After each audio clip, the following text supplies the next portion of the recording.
গণনায়ক ছোট গল্পের রাজনৈতিক প্রেক্ষাপট সংক্ষেপে বিবৃতি করো। সতীনাথ ভাদুড়ীর গণনায়ক গল্পটি দেশভাগ কেন্দ্রিক। দেশভাগের জটিল পরিস্থিতিকে সামনে রেখে গড়ে উঠেছে।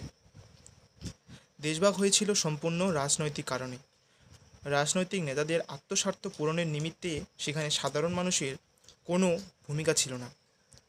সাধারণ মানুষের কোনো অভিপ্রায় শোনা হয়নি। মুসলিম লীগ মুসলিমদের জন্য পৃথক রাষ্ট্র চেয়েছিল। জিন্নার মনে হয়েছিল পৃথক রাষ্ট্র গড়ে উঠলেই মুসলিমদের সুযোগ সুবিধা রক্ষা করা হবে। মাউন্টব্যাটেন ভাগ্যের মধ্য দিয়ে দেশত্যাগের সিদ্ধান্ত নেন।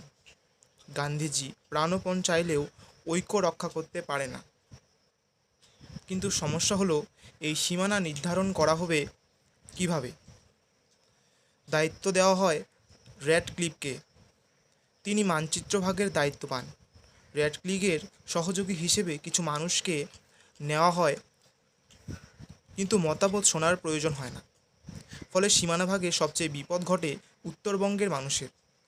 বাড়ির মধ্য দিয়েই সীমানা পড়ে যায়। দুটি ঘরের মাঝে সীমানা নির্ধারিত হয়। রাজনৈতিক সিদ্ধান্ত ও কমিশনের রায়ের বলি হতে হয় বহু মানুষকে।